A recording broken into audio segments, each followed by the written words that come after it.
Hey, what's going on, guys? So today I just wanted to talk a little bit about E85 and just talk about some basic stuff. There's a lot of misconceptions out there about how E85 works or ethanol in that matter.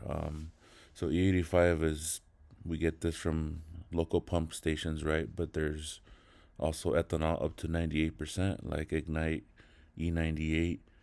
So pretty much we use E85 because for one, it's cheap, and for two, the octane rating of it is pretty high. So the higher the octane rating on a fuel, the more boost and the more ignition timing we could run without running into detonation or pre-ignition. Pretty much pre-ignition and detonation. Some people call it spark knock. There's a lot of names for it.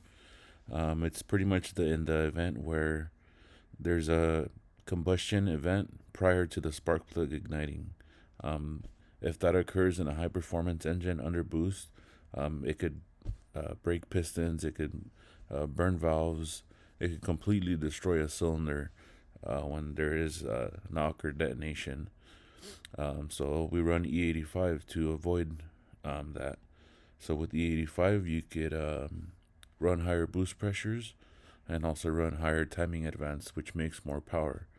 Um, Another misconception is that you could just throw E85 in any vehicle and just send it and go make power. It doesn't work like that unless it's like a Chevy Tahoe, for example, which is flex fuel. That computer automatically tunes itself to run the E85 that you're running. But that's not a high performance vehicle. When it's a high performance vehicle, let's take a Mitsubishi Lancer Evolution 8, for example. You can't just throw E85 in there and go. You need to up the fuel injector size, for one. For two, we got to run bigger fuel pumps, more fuel pressure, and also tune the vehicle. Uh, this is just one example of what we use. Holly, for Evo, it would be ECU scan, Evo scan. You could run AAM, Haltech. There's a bunch of computers, but those are just the basics of what it takes to run E85 on a vehicle. So going back to detonation or pre-ignition, pinging, knocking. I don't know if you've ever been driving down the road and you hear a vehicle. Sounds like there's marbles inside the engine. Maybe it's happened to your vehicle. Usually that's a result of this. Um, Back to the pre-ignition, multiple names for it. So here you can see that there was something that ignited the combustion chamber prior to the spark plug going off. That is usually caused by excessive carbon buildup on the piston domes.